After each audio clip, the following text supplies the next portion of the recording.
In the last chapter, we talked about making the products valuable and tangible by taking the customer on a walk around. Remember, we're doing our GAP presentation and our vehicle service contract presentation on the back of the menu.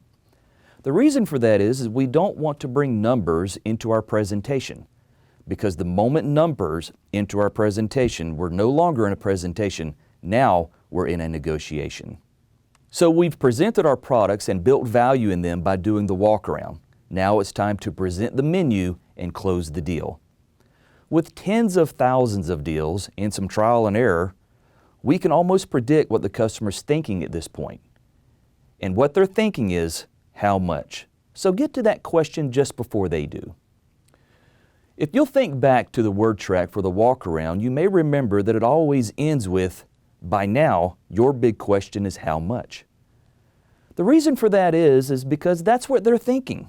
So without pause, turn over the menu and say, with everything we've just discussed, your new car payment is.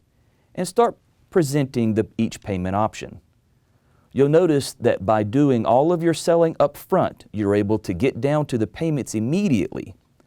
The reason this is important is because that's where the customer's attention is anyway. So you might as well get down there with them. Conventional finance training teaches us to present the menu one product at a time while trying to build value in each product as we go.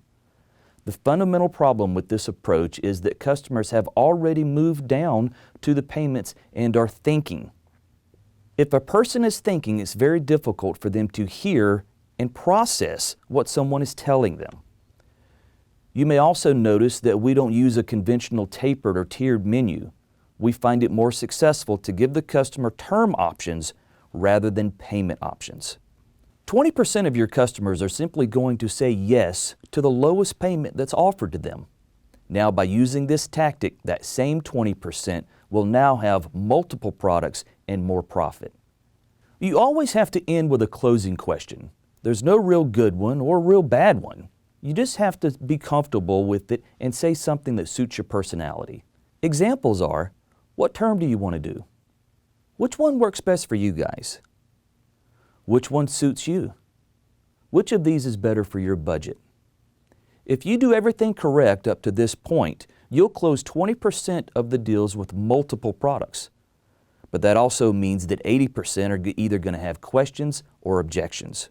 We'll handle overcoming objections in the next chapter.